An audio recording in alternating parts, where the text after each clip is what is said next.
welcome to the stage, Mike Zakarian.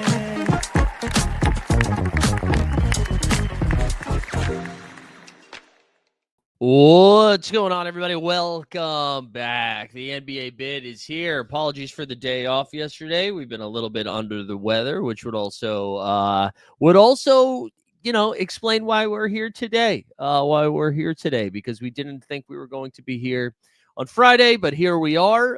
Ryan was already asking in the chat, does that mean live before lock? Yes. A live before lock is scheduled for today at 5 p.m. Eastern. Although I'll be honest, this time of year for the NBA season, I'm not even sure how helpful those shows are going to be, because it is a dumpster fire right now in the NBA, just trying to figure out who's playing, which teams are trying. The good teams aren't trying. The bad teams aren't trying. And even the teams that are trying are losing. So it's just kind of weird stuff happening. You just kind of have to guess, click the right buttons with the right guesses. I don't know. But yes, live before lock will be back at 5 o'clock. Apologies for no stream yesterday, no 89 Cavs yesterday either. We're battling it. Needed to take the day and rest the vocals and the brain, but we are back today. We got a fun one. Happy March Madness. You're not allowed to say March Madness, otherwise they take you to court. But day one of college hoops in the books. Our guy John Boy Beats was off to a fire start. 4-0 in his first 4 picks yesterday. I think he started 5-1 actually through 6, and then Settlement quote tweeted it, and it completely mushed it right there. So all of the bets failed after that, but it was a fun start. He dropped his thread for today's picks, if that's something you're looking for a sweat today. Also, we've been able to, I didn't realize you'd be able to do this on playback. You can stream some of the college basketball games. So our guy Sneeps did some Creighton yesterday. And if you're in the Splash Sports contest, don't forget to make your picks today, except for Boston Base and Patrick Coyne, who have already been eliminated from the Survivor pool. We also, you can see in the pin chat, we have a new NBA contest today, which I saw Weisberg almost got into the cash last night. Last night, again, was a tough one because stuff was so weird. And then, honestly, if you watch the Severance finale, no spoilers in the chat, no spoilers in the show. I hope happy Severance finale. They renewed it for season 3, so there you go. All right, I think that's the business. That is the business for today. I wonder, I'm assuming Weisberg will be the Celtics play tonight. So I'm assuming we'll have some playback for that as well a little bit later. But yes, 5 o'clock we'll be back here. Excuse me, for live before lock. But let's get into some of this stuff. Speaking of business, let's start. Ooh, that's not the right one. Let's start with some business, huh? We had some exciting rich stuff happen yesterday. Exciting rich stuff. I'm sure you've heard a lot of people talk about it at this point. I know Bill Simmons did a podcast on it. But yesterday, Bill Chisholm, who knows how you pronounce it? Somebody I'd never heard of before, purchased the Boston Celtics for a cool $6 billion. Dropped a little $6 billion on it. There's been a couple of things that have come from it that I think are kind of interesting from just a competitive standpoint. Boston is about to be in it, right? We already know they're paying, Jaylen Brown, just $50 million a year. I forget how much it is. More than that, probably. Just they're spending what is it? $150 million total, right, on Brown and Tatum a year. So whoever's coming into this team is going to have to spend some serious cash or make some tough decisions and decide who is going to be on this team moving forward and who's not going to be on this team. But yeah, so I don't know. I think that there was a lot of, if you are in the billionaire media side of things, is probably some exciting drama because the guy, I've been calling him Spags. That's not what he goes by. But I've been calling him Spags, who was a part of the minority ownership for the Celtics, the current ownership or the last ownership. It seemed like he was going to get there. And he was excited to purchase the team. He had some money secured. It sounds like he had $5 billion secured based on reporting, but had a real offer as it was described. And then did not go with him. And then he put a scathing 4-paragraph thing out there. It was pretty intense. Again, according to the Bill Simmons report, who had Chris Mannix from Sports Illustrated on there, a lot of discussion around like that there was a falling out between this guy, Steve, and Wick, the Grosbecks, and that maybe was led to his demise. Like there was probably not a chance in hell he was going to get the team at all at that point. So I don't know how deep into ownership we want to get. I think the real like takeaway from from us casuals, is it just like what we've seen from recent changes in ownership, right? Where we can start with the Phoenix Suns, who have, been pretty boisterous with their takes and their opinions and their moves, right? To go get KD and then to get Bradley Beal and then to, talk to ESPN saying 29 out of 30 GMs would trade places with me in a heartbeat, to then just basically failing miserably, and then to come out and say, oh, we're going to build around Devin Booker for here and forever. You've got the Dallas Mavericks, who just traded franchise star, and they can spin it any way they want, but that was a financial thing. And when we get to these types of commas in payments and owed money, decisions are made. I thought one interesting thing was that they stated that Wick Grosbeck, again, who's kind of like the front-facing guy for the current ownership, is going to stay on as governor for the next 3 years or so, which sounds nice, right? That sounds like a peaceful transition of power. Oh, that's good. We've got, the mentor, the guy who's been here before. He can kind of show us the ropes a little bit through some of the decision-making. They said the same thing with Mark Cuban, and Mark Cuban's, we haven't seen Mark Cuban do a basketball-related thing in 2.5 years. So I just think that's something to monitor. I think if the Celtics go ahead and win a championship, who cares? It won't matter. We'll just continue the ship. But I think if they falter a little bit in the postseason, whether this season or next season, you start looking at the payroll. I don't know.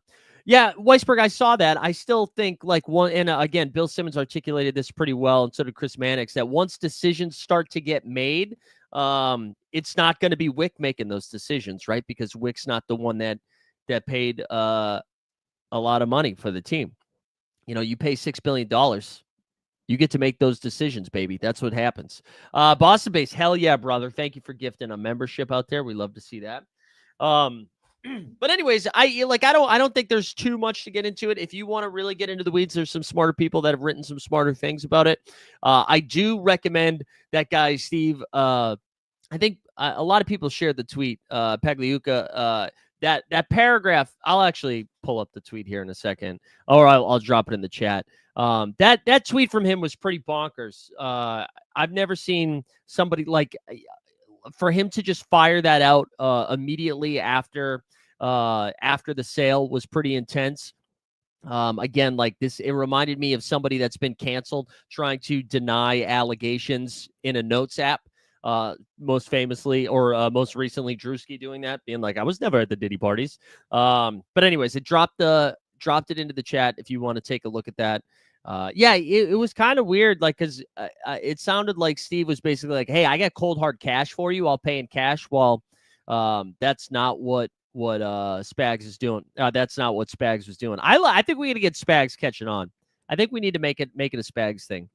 But anyways, I think that's it. I don't know if we need to get too deep into the weeds again. As I was saying, I think I don't know. I just don't think we need to talk about it too much. Billies, man, billionaires. I want to be a billionaire so freaking bad. Right? Let's go over to last night's basketball action. But actually, let's not look at last night's. We're going to look at some Houston Rockets here. We're going to look at the Houston Rockets, who have been red hot, man. Red hot Houston Rockets. I don't even know what to make of this right now. Are they the only team that's just trying to win games? Is that what's going on? So on Wednesday, they beat the Rockets 116-108. And they've been doing this without Amin Thompson the last couple of weeks, or the last couple of games, excuse me. Tyree Eason has really stepped up. But man, since Fred VanVleet has come back, they've just been on a roll here. They're now 45-25, right? So they beat Orlando 116-108. They currently, I think, have the longest win streak in the NBA right now at 116. I mean, at 116, at 8 in a row. Now, granted, some of these wins look a little fraudulent, right? They beat the New Orleans Pelicans twice. They beat the Orlando Magic twice in this run. They beat the Dallas Mavericks, the Phoenix Suns, the Chicago Bulls, the Philadelphia 76ers, and then they've got the really tough matchup of the Miami Heat, who may never win again. So we should probably keep in mind that they have been like benefited of a soft schedule lately. However, the thing I will say is we are at the end part of the season right now. All of these teams pretty much have the same schedule throughout the season, the entirety of the season, right? When we look at strength of schedule, it's just like what they have left. Houston still had to win all of these games throughout the year, right? So, like, yes, they have had an easier schedule, but still have ripped off 8 in a row. If you look at the standings too, we're seeing what Denver's doing, which we'll talk about here in a second. But Houston, like, has kind of secured themselves here in the 2 seed for the time being. Now, they only have a 1-game lead over on Denver, but again, there was a time where we were like, oh man, is Houston going to drop down to the 6 or 7 seed? And here they are at the 2 seed. So they have a game lead over Denver, a game and a half over the Lakers, 2 games over Memphis, who Memphis has been tough lately. And then the Golden State Warriors, they've got 4 games on. They're not going to catch them. But you look at this, man, like the 500 ball here from Denver in their last 10, from the Lakers in their last 10, and the Memphis Grizzlies in their last 10. Now, Denver has been resting Joker and Jamal Murray. Joker's already been ruled out for tonight. So Tim Bontemps, who yelled about Joker not playing on Monday night against the Golden State Warriors, has since sat against the Lakers and now is sitting again tonight. So maybe you take that back, Timmy.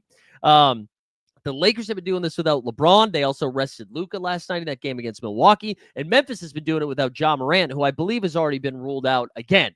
Who has the longest losing streak, regulator said? Yeah, let's take a look here. We got the Miami Heat with 9 in a row, baby. That's got to be the longest. Yeah, Miami with 9 in a row. Miami with 9 in a row. Not even that close. So there you go. Like Houston, Houston right now, I think one of the most intriguing things here heading into the last couple of weeks of the NBA season is I think if you had to take a blind taste test, if you will, of everybody in the Western Conference, I think everybody would be like, if you could pick one team that's going to make the playoffs to play in the first round of the playoffs, I think everybody's picking Houston, right? So if Houston does get into the 2 seed, if you are a team like right now, like look, the Clippers, the Timberwolves, the Kings, I mean, it's probably not going to be Kings or Suns, but the Clippers, the Timberwolves, and we'll throw the Warriors in there. You're all very like, yes, you have to win a play-in game, but man, you want to play Houston, right? Houston would be the team that you'd want to go at. And I mean, I'm sure Houston's like, cool. All right, we'll take whoever we play is going to be tough. So I don't know. I think it makes that beginning, that first round of the playoffs pretty interesting. Let me catch up on the chat here. Does your shirt say music band on it? No, it doesn't say. It doesn't say anything on my shirt, Aaron. And if I missed that joke, I apologize, but it does not say music band. What do we got here? Wearing green for Michigan State? No, we never support Michigan State. Not in this chat. What else you got? Do you think the Clips catch Golden State? Yeah, let's look at this Western Conference here a little bit more. So the Clippers now are 7-3 in their last 10. It's going to be tough to catch the Warriors, who are 9-1 in their last 10. They have a game and a half lead on them. If we look at, I'm not going to share it with you, but if we look at Tankathon for the remaining strength of schedule here, we've got Phoenix still with the toughest schedule. They can't catch a break. The Clippers have the 7th hardest schedule left. Now they've got, again, these are hard schedules, but we don't know who's going to be playing who at this point. You know what I mean? Like the Thunder are out there resting guys. It's just, we'll have to wait and see. But the Clippers have a game against OKC, against the Cleveland Cavaliers, against the Rockets, against the Knicks, against the Grizzlies, and against the Golden State Warriors. That's not an easy schedule. Golden State here has the 14th toughest schedule the rest of the way, playing teams like the Houston Rockets, the Denver Nuggets, the Lakers, the Grizzlies, and the Clippers. But they have a lot of easier games in that run as well. So I don't know, man. I don't think the Clippers have a chance of catching Golden State. I kind of think this will be some version of our top 6. I think it's hard to make up like 3-4 games here at this point in the season with only a handful of games left. I think that's hard stuff there. I checked the Discord, Patrick. I checked it. I checked it. You guys trying to bully me for Patrick's trying to justify how he lost in Splash Sports. Oh, you got to pick the higher seeds. And then I see what you're doing in there, Manny Harrison. Don't I will not forget. Uh because his shirt says music band. Oh, okay. All right. Now I get it. Any Steph news? No, I haven't seen any Steph news. We'll talk about let's actually do some of these games from last night quickly. Golden State won a tough one against the Raptors. Steph Curry looks like he left the game with a bruised tailbone. He was holding his butt, walked to the locker room. He played 25 minutes in this game. So yeah, no official report. It was a pretty nasty fall. Hopefully he's okay. Hopefully it's not a serious injury. Toronto, listen, beautiful stuff here from the Raptors. They're like, let's see if we can keep this game as close as possible, but lose. And that's what they did. Anything to report here? I don't know. Manuel quickly had 21 and 8 in 31 minutes. Scotty Barnes, 29, 10, and 6. That's pretty fun. Jakob Turtle Power had 18 and 8. On Golden State side of stuff, with Steph having kind of a weird game because he only played 25 minutes. Did go 2 for 4 from 3. When's the last time Steph's only taken 4 3-point attempts? Draymond, 21, 7, 5 with 4 steals. I got to tell you guys, I don't like Draymond as a person. I think he's a tough hang. I don't think he's been playing great. He has been playing great the last couple of weeks. He really has. And he's been fueling the defense. He's been awesome. You got 16 from Jimmy Buck, 16 and 12. A triple-double from Jimmy Butler, 16, 12, and 11. Q post, baby. QAnon post. 18 points off the bench. Mr. Buckets had 16, 4, and 3 as well. Good win for Golden State. They, just beat the teams in front of you. What is regulators saying in the chat? Guessing Horford will be the first Celtic gone after the recent sell of team. Actually, Weisberg beat me to it. Yeah, Sam Hauser for sure. I wonder if Al takes a little bit of a deal here. Al Horford has made a ton of money in his NBA career. He does like playing Boston. Boston likes playing with him. Pause. But I think Al, I could see taking a little bit of a discount. But Sammy Hauser probably on his way out. Matic Otto said Tennessee Lake House weekend with the fellas. There you go, Matic Otto. Anyways, that's enough. That's enough about Golden State. Hopefully Steph's okay. Hopefully he's okay. Indiana, Brooklyn. The Pacers rested Halliburton for the 3rd straight game. However, Pacers, I mentioned this earlier in the week, right? When Indiana got that sneaky win against Minnesota without Halliburton and without Siakam, and then seeing the schedule the rest of the week with a couple of games against the Mavericks, I believe, and then one against the Nets, they have now been able to rest their guys and get W's. It was a good Benedict Mathurin game last night. Again, had to go to overtime, then smoked him in OT. Matthew, 28 points, 16 boards. Miles Turner chipped in 23 and 10. You got Neesmith with 14 and 6. Spicy P didn't do too much in his 35 minutes, only had 6, 6, and 5. Made sure he didn't get one more dime for Satan. Over on the Pacers, the Nets side of stuff, it's tough to talk about them. 22 and 6 from D'Lo, 22 and 5 from Zaire Williams. But again, Indiana keeps beating the teams in front of them. They're looking at that 4 seed right now, and I don't think they have enough juice to go get the New York Knicks, but we will talk about the Knicks here because the Knicks have been brutal. Let's actually do that right now. Let's go to our next segment called Slumping Contenders. All right, the Knicks, they played Charlotte last night. Look at the Knicks' recent games, man. Charlotte comes out, and they played their starters, man. OG Anunoby played 38 minutes, Cat 36, Deuce 36, Hart 39, Bridges 33, right? And they lost to the Charlotte Hornets, who have 18 wins on the entirety of the season. And they didn't even look at the Hornets shit. No LaMelo. Oh no, LaMelo Ball did play. I'm sorry. 25 and 8 for Melo. Mark Williams had 19 and 14. Big Mark Williams in 31 minutes, a big double against the defense of the New York Knicks. Bridges, that piece of shit one, had 15 and 10. He had his own double. Daquan Jeffries for 14. So this is the Knicks now, man. Look at this recent schedule, dude. Look at this shit. They've lost to the Spurs 120-105. This Hornets game, both of those games, not really close. Now they were both on the road, but still, they did get that win against Miami. They dropped one against Golden State. Before that, they got wins against the Blazers and the Kings on the road trip, and then losses against the Clippers, Lakers, and Warriors. Again, I don't know if a team has enough juice to catch them this late into the season. The Knicks are right now have a 3-game lead over the Pacers, 4 and 4.5 over the Bucks and Pistons, respectively. They're 4-6 in their last 10. This is like their remaining schedules. They have the 11th toughest schedule in the league. 1 against the Celtics, 2 against the Cavs, 1 against the Clips, Bucks, and Pistons. And then I would say these are the easy games they have left, but they've been dropping easy games.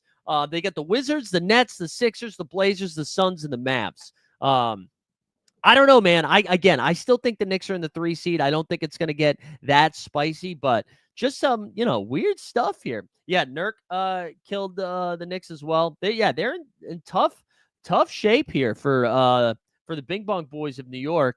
And again, with the Pacers getting their wins, right? Pacers are winners of 3 in a row, 6 and 4 in their last 10. They have a game lead over Milwaukee, who got their win last night against the Lakers, which actually, let's go over to that game now. Lakers rested Luka. They rested Reeves, Dorian Finney-Smith. And to the Lakers' credit, man, their schedule has been brutal down this stretch. Been really, really tough for them. It's crazy. Yeah, Weisberg, I called that out at the beginning of the show, man. Just missed out. But yeah, Giannis finished this game 29 minutes. He had 28 and 7.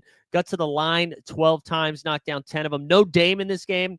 Kyle Kuzma, 25 and 5 from him. And then the other 2 of the 3 starters, Brolo and Ryan Rollins, both got to double figures. Gary Trent Jr. knocked down 6 threes. He finished the game with 23 points. Kevin Porter Jr. is terrible. On Lakers side of stuff, whatever. Dalton Connect had 17. Goodwin went for 8 and 5. I do want to shout out Bronny James, though. Bronny, 17 and 5 in this game, played 30 minutes. Bronny's been playing like low-key better basketball, guys. I know he played 30 minutes because they rested everybody, but he's out there, man. He's out there hustling. I kind of like what we've been seeing from Bronny. So maybe that just means we talk about him less now, because he's actually going to play, but he's not going to play. Like, 10th guy, 11th guy. Let him run around, man. So shout out Bronny James for some good basketball. Again, though, Milwaukee, a half game back behind the Pacers. They do hold the tiebreaker if we ever get to that point. If it finishes, they did win the season series. And then the last game, the Bulls beat the Sacktown Kings on the road. Chicago Bulls. On a back-to-back got the W2. Vucevic made 24 and 14. So after writing off Vucevic, he's had back-to-back good games against the Suns and the Kings. Kobe White, man. Kobe White is earning a bag. 35 points, 5 dimes for him. Went 13 for 14 from the line, 2 for 5 from 3. Kevin Squirts had 25-7, 4 steals. No Giddey in this game. Giddey did not play in the back-to-back, but did return from injury the night before against Phoenix. Almost had a triple-double off the bench. DDR, 22 and 5, 34 for Malik Monk. Zach LaVine, after missing a game for personal reasons, came back. Only went 2 for 9 from the field, 8 points. And then Jonas Valanciunas played 15 minutes. I guess they went small again, Trey Lyles. So keep that in mind when we get to projections for tonight's stuff, whether it is SORARE or Underdog or whatever. Well, I guess the Kings don't play tonight, but for Underdog this weekend, Jonas Valanciunas might project really well, but I would keep an eye on it, because if they're going to go small like that, now Vooch is an interesting case because he's not going to bang you down low. Pause. But he is going to be knocking down 3 balls. So maybe that's why they had Trey Lyles out there a little bit more. But something to keep in mind. Let's go look at this standings here again, just to find some slumping contenders. I wanted to point it out. Weisberg pointed this out on the show I did on Wednesday with the Badge Bros. Shout out to everybody that tuned into that, by the way. Also, for those that didn't tune in, our guy John Roto Run for the Badge Bros, after that night, took down the main contest. Little 8K for him. 8K. Borland, yeah, Bryce Sensabaugh, man. We've been a Bryce Sensabaugh hive here for a little while. We love Bryce. Cavs but yeah, Weisberg was saying that maybe the Celtics could catch them. I still don't think, I know the Cavs have lost 3 in a row. They've only been completely healthy for 1 of those 3. I don't really see them 6 games. How many have they played? That's 69. They've got 69. Nice. They've got 13 games left. To make up half of that is kind of crazy. So I don't really see that happening. Cleveland's remaining games, right? 2 against the Knicks, 2 against the Pacers, 1 against the Clippers, Pistons, and Kings. But then they also have Jazz, 2 against the Spurs, 1 against the Bulls, Blazers, and Suns. And I like the combination of that schedule plus the Celtics, who also have a very easy schedule and can win shorthanded. I know it's soft as shit, but the Celtics would need to go. The Celtics, how many games do they have left? They've got one against the Knicks, Grizz, and Kings. Then they got Wizards, Jazz, 2 against the Hornets, Heat, Spurs, and Blazers. They have to win them all. So they can't drop another game, and they need the Cavs to go basically under 500. I mean, that's just not going to happen down the stretch. I do think it is interesting that Cleveland did on this stretch kind of give up home court advantage here in the finals if they were to make it to the finals. Because of that stretch, OKC gets the lift on them. But yeah, they basically have to go sub 500, and the Celtics can't lose again.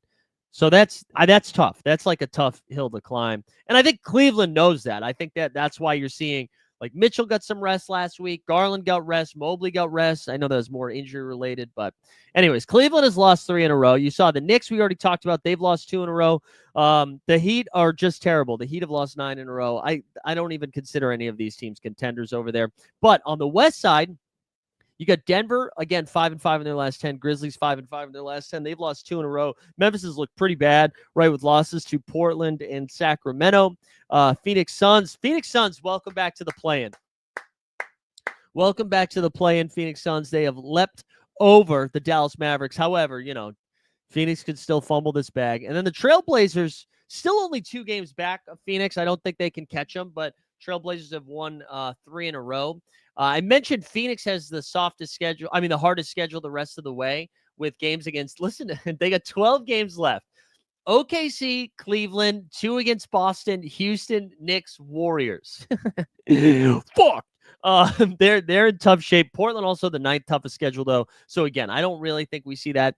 Dallas has like one of the easier schedules the rest of the way out, but their team is also dog shit. So it's kind of tough to decide if they could catch them. Knicks Pistons first round is going to be awesome. I agree, man. I am so excited. I honestly, the Eastern Conference 3, 6, 4, 5 matchups are going to be really fun. The 1, 8, 2, 7 are probably going to be terrible, but I'm excited about the other ones. Yeah, Tesla, I apologize, guys. I was supposed to be traveling this weekend, but unfortunately, I mentioned it earlier in the week that I was feeling a little under the weather. Earlier in the week, and that came to fruition. Your boy's down a little bit bad. That's why we took the day off yesterday, because we weren't feeling great. But because of that, I'm no longer traveling this weekend, which sucked. I was pretty disappointed about that, but no, I wasn't able to. I wasn't able to do it. So I didn't want to. I would have been staying in cramped quarters and just getting everybody sick with what I got. So. But yeah, so that's why we're here this morning. That's why we'll be here this afternoon for Live Before Lock. That's what we got going on. But anyways, yeah, I think the Eastern Conference 3-6 of most likely New York, Detroit, but don't even count Detroit out yet, right? The Pistons here are just a half game back behind the Bucks for that 5 seed, and only a game and a half behind the Pacers. And one thing we haven't talked about because we didn't do the show yesterday, did you guys see that report? So like there was like a players only, no, not a players only. Like Doc Rivers had a meeting, or the players called a meeting with Doc Rivers, being like, "Hey, man, we gotta do some different stuff on offense." And then I saw a great tweet that it was like Dame immediately running to Chris Haynes after the meeting was over to make sure that Chris Haynes can go report on it. Like one of the funniest leaks in NBA history, right? Also, there you go, Borland. That's good. DNP yesterday. So I don't know. The vibes might be a little weird in Milwaukee after that game where they just kind of really shit the bed in the fourth quarter. And so I don't think it's out of the realm of possibility that Detroit could run them down a little bit. And if you look at their remaining schedule for the Pistons here, Pistons still fourth toughest schedule in the league. So it's probably not looking great, right? Detroit has OKC left and Cleveland left. But as we've outlined, OKC's out here resting guys. You've got the Knicks, the Cavs, Grizzlies, 2 against the Bucks. 2 against the Bucks is pretty spicy, though. That could be basically deciding what the next, what this playoff series is going to look like. That's Detroit's schedule. You got Milwaukee, though, with one of the softer schedules. They've got Denver, New York, we mentioned 2 against the Pistons, Timberwolves, and Kings, but then they've got 2 against the Pelicans, 1 against the Sixers, 1 against the Heat, 1 against the Hawks, 2 against the Suns. I also love that when you look at Tankathon, the Phoenix Suns are now considered an easy matchup, which I love. And then the Pacers here, middle of the road, 16th toughest schedule the rest of the way out. So I don't know. I think there's a real situation or real scenario where they could catch them. The Western Conference, again, we already kind of talked about Houston playing whoever. This top 8 is crazy, man. Like the fact that Minnesota, and I know Julius Randle had some comments after their most recent loss about just not kind of getting into the flow of things right now. I know they've lost 2 tough ones, but Minnesota has still been a really, really good team this season, or the second half of the season. And I wouldn't be thrilled to play Minnesota in the first round, and Minnesota has played two more games, right? Is that right? Yeah, because they have 1 more win and 1 more loss than the Clippers. And the Clippers now have won 4 in a row. I haven't talked about their schedule at all. That's also like the 7th toughest one. So they've got some tough games coming up. But Clippers seem to have found their juice a little bit. I think I mentioned this on Wednesday, but man, like right now, because of scheduling, sometimes you get the Clippers and it's like, oh, it's Harden on a back-to-back and there's no Kawhi on a back-to-back and Norman Powell's in and out of the lineup. I think this team is a different team in a 7-game series where we know you have at least 1 day of rest, maybe 2 days of rest. The first round, sometimes even 3 days of rest in between games. And so a healthy Kawhi, who Kawhi has looked really good lately. I just think that, I don't know. I think the Clippers I don't trust them to say win the Western Conference. But again, Zubac has been playing fucking all-star level basketball. And if he's going to do that, I think that's a tough matchup for OKC. Now, OKC has enough guys to give Harden a lot of problems, but I do think Kawhi could give them a problem a little bit. So that's a tough, whoever ends up being that 7 seed getting Houston, assuming Houston holds on, I think we might see some upsets in the Western Conference. And again, the hottest teams are teams like the Warriors, who are 9-1 in their last 10. OKC again, man, 9-1 in their last 10. The Rockets we mentioned. You've got the Clippers 7-3, the Timberwolves 8-2. Like the hot teams are on that second half, that back end of the standings, with the Lakers too struggling a little bit. They should be getting LeBron back next week. It sounds like. Yeah, we'll see. Tesla was saying the last 5 years with the Clips, if their stars are healthy, they're dangerous. Don't bet on it though. I know. DoorDash. I know. Poor DoorDash. Now, wild story, but whatever, man. If you need to finance the chalupa, finance the chalupa. But anyways, that kind of gets us caught up on stuff. Let's look at tonight's schedule. Again, just straight up silly season in the NBA. Trying to figure out who's playing and who's not is really tough. I already mentioned that Joker has been ruled out. Is this gonna? This did this on the other day too, where it doesn't show us. I don't know why it does this, but hold on one second. My computer tweaks out if I try to share something that wasn't already up. Anyways, hold on, let me try this again. Let's try it again. Yeah, regular. I'm with you, man. Just give me the playoffs, dude. This really is a tough time of year. Also, and we'll talk about March Madness here in a second. But anyways, all right, we got Magic Wizards. Yes, Magic Wizards. 7.5-point faves for Orlando. Let's run through some injury stuff too. So the Magic team, they're just without Suggs and Wagner. Cole Anthony is questionable, but the rest of the squad ready to go. The Wizards, man. Wizards are without Brogdon, Kispert, Koulibaly, and Middleton has already been ruled out. Jordan Poole already has a Q tag. Keyshawn George, Marcus Smart. Get ready to learn Colby Jones, baby. They're also playing. Wait, why does that say Utah? Did I just mess that up? What's going on here? Hold on one second. Why is Underdog showing me that? What is going on here? Hold on one second. That's so bizarre. All right, hold on. Let me do that again. The Magic, yeah, Cole Anthony's questionable, Trevi Queen's questionable, and then Wagner and Suggs. All right, that was weird. Let me check the Wizards again. Wizards are without Koulibaly, Kispert, Brogdon, Marcus Smart, Saddiq Bey. It does seem like Middleton's going, but the Wizards have been so funky with who they've been playing, so just keep that in mind. Let's see. Next up, we got Rockets and the Heat. Rockets are 5.5-point faves. I mentioned Amen Thompson seems like he's returning tonight. He's probable. Only guy missing this game is Reed Shepherd. On the Heat side of stuff, man, Miami just sucks. They're without Jovic and Drew Smith. Andrew Wiggins is questionable. He's going to be somebody that projects great, by the way, in the SORARE side of things because his cap has come down. Pelicans and Timberwolves. I don't even think we did a show, but Trey Murphy is donezo. Timberwolves are at home for this one. I would say this is an easy win for the Timberwolves, but they literally just lost this game. So who knows? Timberwolves here, they're pretty healthy. Nobody on the injury report, I don't think. They've got everybody good to go.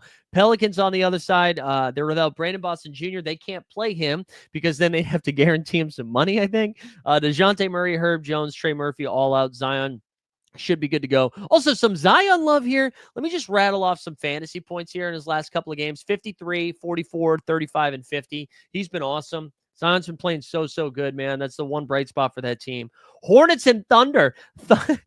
Thunder are 20-point favorites. They're already without J-Dub. He's not playing tonight. Dort's not playing. Dang is not playing. Neither is A.J. Mitchell. Case and Wallace is also questionable. Looks like Shea, Chet, Hartenstein all off the injury report. So there you go.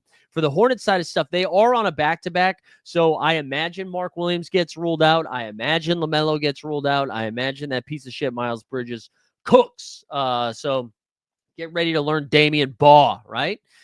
We've got 76ers and Spurs. Jesus, every game I say out loud just feels like it gets worse and worse and worse. Oh, DJ Local, that's right. Maybe we get Amen and Hero.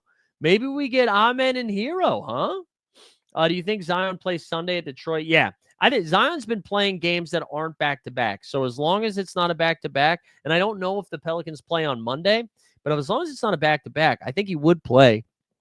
76ers and Spurs, man. Sixers are without. Ready for this? No Big Bona. No Kelly Oubre. No Maxey. No Lowry. No Embiid. No Drummond. No McCain. No Paul George. No Eric George. Lonnie Walker looks to be probable. So Quentin Grimes continue his heater, although he cooled off in that last game, only got 28 points.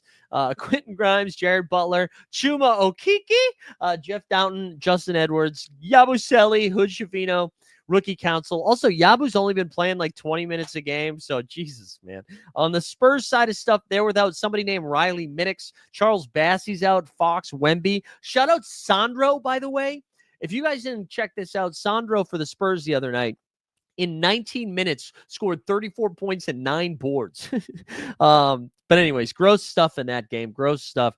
We got Pistons and Mavericks, which, again, I mean, not that exciting because it's the Mavericks. Pistons are just without Ivy. Everybody else should be good to go. On the Dallas side of stuff, you've got Brandon Williams with a probable tag. Dante Exum got hurt again.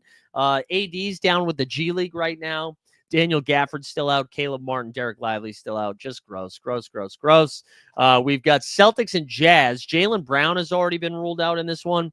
They also have Tillman, who's been ruled out. Everybody else should be good to go. Jazz have been really funny with their rotations. Lowry's been ruled out. Oscar's been ruled out. No KJ Martin, no John Collins. Somebody named Elijah Harkless is queued up. So is Fee. So is Springer. Oh, gross. What else we got? How many other games? Let's see. Cavs and Suns, kind of interesting because the Cavs have been losing. They're still on the road. They are fully healthy tonight. On the Suns side of stuff, Grayson Allen is queued up. No Bradley Beal, no Plum Dog Millionaire. Phoenix needs to keep winning, so I guess it's still interesting. Denver, I mentioned, are without Joker tonight, and they've got Q tag on Jamal Murray. Aaron Gordon, shout him out real quick. His last 2 games, 38-6 plus a 26-11 performance. Pretty good from him. On the Blazers side of things here, they've been playing good too, but no Jeremy Grant. Time Lord just underwent surgery again. Dominating's out. Jabari Walker's out. Everybody else good to go in that one. And then last but not least, we got the Grizz here without Ja Morant again. No Brandon Clark, who got hurt in the last game. And then the Clippers, who have Jordan Miller. That's it. They're good to go. And this is an important game for both of these teams here. Clips are 6.5-point favorites here. Memphis, a little bit of a danger zone here for the Grizz gang. All right, there we go. That gets us caught up tonight. Yeah, Blazers are favored. I think that's because no Ja Morant. I think that's part of it, man. I think it's part of it. No Ja Morant, and they've been bad, and the Blazers have been good. Also, no Brandon Clark. I mean, maybe we see a Bane rest or something like that, but I don't know. I don't know. What's the best team for Cooper Flag? I think Washington. Oh yeah, there you go. And you said that too. I kind of like what Washington's doing. They've just got a lot of young talent, and I think he would make a ton of sense there. I think him with Sar and Keyshawn and Bub. I think that's a fun little roster construction. I think that I would like that. San Antonio. I think that could be fun. Yeah, it is grime time. It is grime time.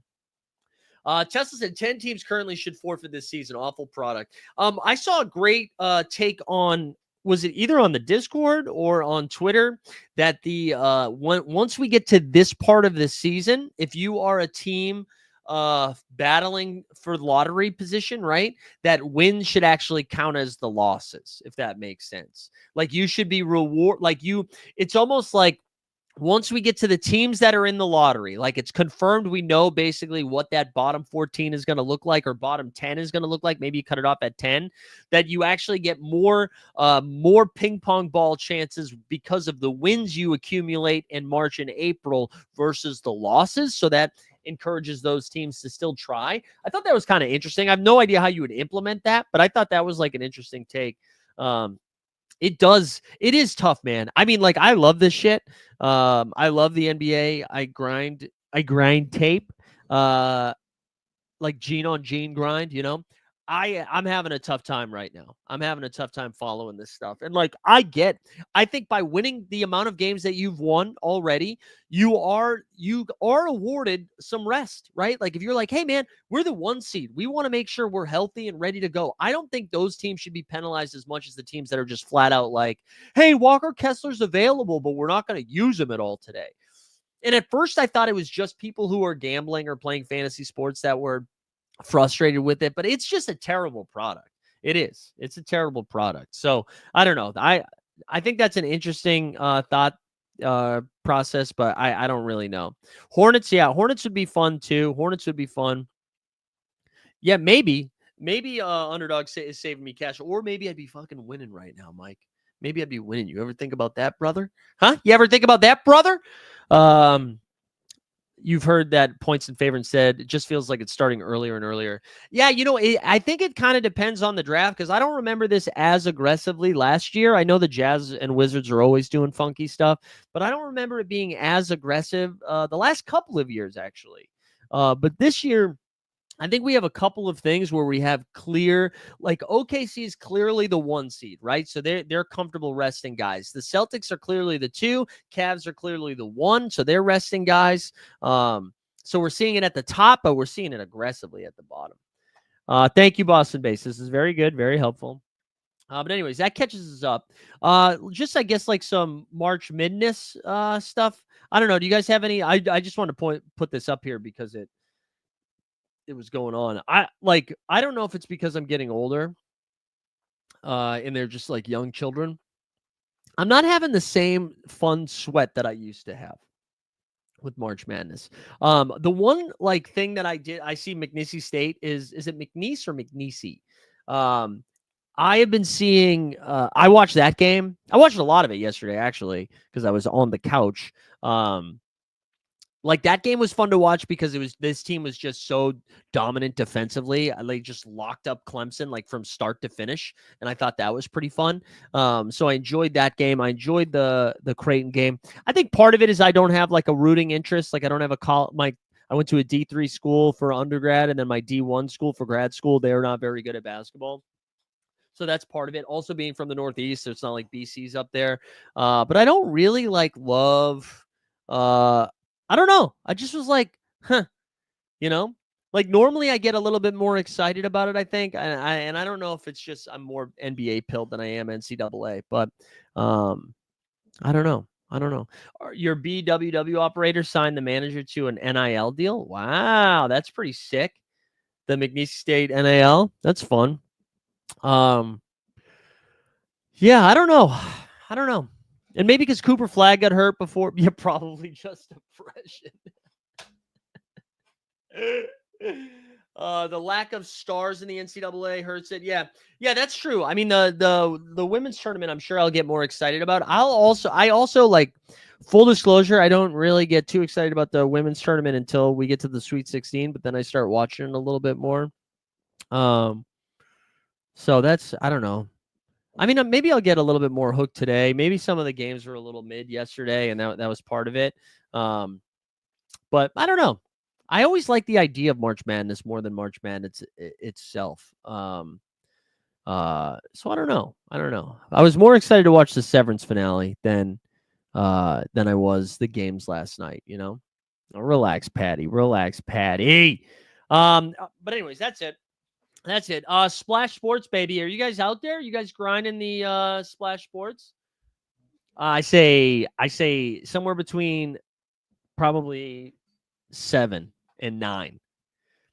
7 and 9, because I end up having, like, I feel like I average a drink a day, which maybe this is a conversation we need to have, right? But that's usually like my wind down thing that I do while I'm making dinner or doing live before lock, That's kind of where I'm at. So I think I actually had that conversation like 3 months ago when I went to the doctors, and I thought I was going to get yelled at. And they said no. They said that's fine, that's normal, which I was surprised by. They just said I need to start working out a little bit more, which also is fair. Also fair. All right, here we go. Let me get some Splash Sports. I mentioned, is this going to let me look at the Survivor? Yeah. This is I got 2 entries in here. I took Marquette today after taking Purdue yesterday. That was a little spicy one. I took Wisconsin yesterday, taking Oregon today in this entry. So that's that's what we got going on here. And then we've got another NBA contest. I upped it to 100, but what I've been doing is still paying top 5 because we've still been getting around 50 entrants. If we start getting up over like to 65, 70, I'll change it. But we'll see. Let's see. What else? Anything else? Still trying to figure out what that person Alex was doing in the Discord. Yeah, I think he thought that we're doing this for a month. I was thinking about that too. Yeah, he was just saying, like, would you consider switching? I wonder if he was like, oh, you're doing it for a month and then you'll go back to whatever you were doing. So maybe he was like, what would you like to see from it? I think I honestly, and I know obviously we're partnering up with them this month. But even like ad aside, hashtag ad aside, my only thing that I don't like about it is, like, with Underdog, you have a chance to win like $8,000, right? And so you play $5 entries, maybe you win $8K. That's very exciting. What I do like about this is that it feels more community based. There's more fun to talk shit, and you're like at most spending $15 on that. So I don't know. I kind of like that. I've been enjoying it. I don't know how you guys feel. Definitely, I know our guy Stubbs has been having a lot of fun with it.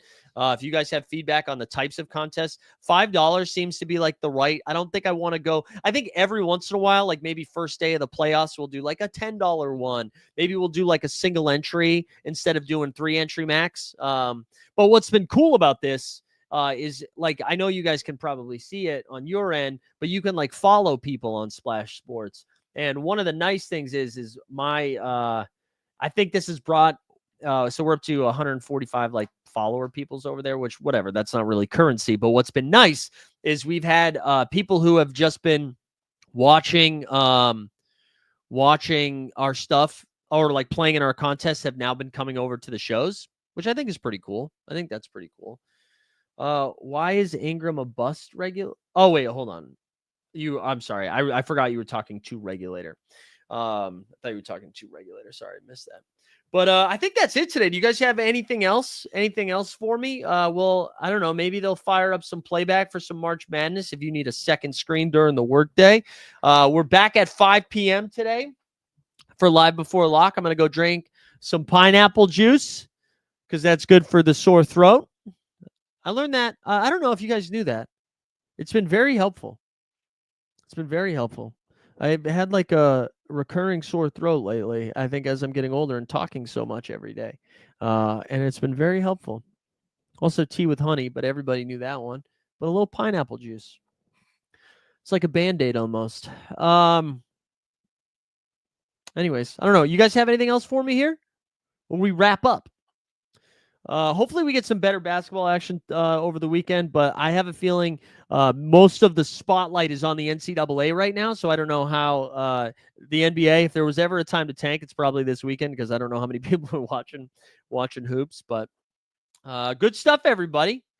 Proud of the work we did here today. What character would you play from Severance? I think I told this, but I know the guy. I know Dylan. I could never play him, but I know Dylan. I know Zach Cherry just from my comedy days, from when I first got started. We crossed paths. We were in a fantasy baseball league together for a while. Shout out you SORARE MLB freaks. So shout out Zach Cherry. Love him. He's very funny. I don't know. I don't know who I would be.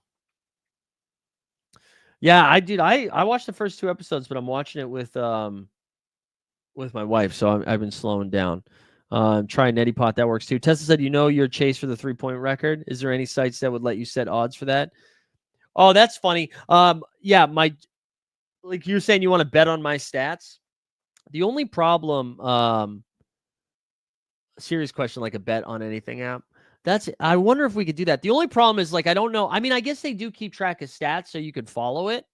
I think, what we could do instead? Maybe we do a pool where it's like get closest to how many makes. I don't know. I don't know how to do that. That's something we should look into that. I'm sure there's some Web3 company, Tesla, that has that. But yeah, no, that would be funny. The new season starts in like 2 weeks, I think. We're back to old man hooping at the end of the month, I think. No hoop sense this week. No hoop sense this week. Schedules were a little too busy, and again, I was a little under the feather, and then I thought I was going to be out of town. So I'm sure we'll be back next week. Schedules are also, honestly, if we're being honest, I don't even want to listen to NBA podcasts right now. I know you guys are. You're listening to this one. It's tough, man. NBA is tough right now. It is gross. Take the under and make sure the gym is available for some reason. I like that. No, I wouldn't. That's what I mean. Like, I can't. It would have to be you. I would have to set a line, or we would have to set a line of where I finish, and it would have to be you guys betting on it that I'm not really involved. It's like you guys are. I can't be involved in it. You just need me to chuck, baby.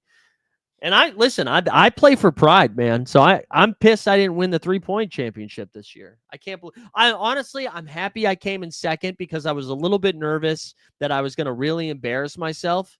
I was really nervous I was going to embarrass myself this year when I signed up. I hadn't played organized hoop in a while. All I did was just shoot in an empty gym.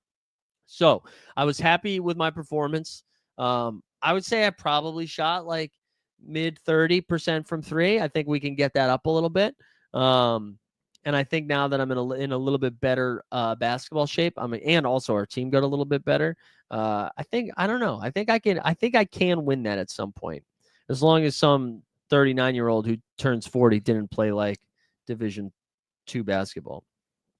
Yeah, I agree with this. Jonte Zakarian, Ricky Zakarian Davis. No, I don't stat pat. I just shoot the ball a lot.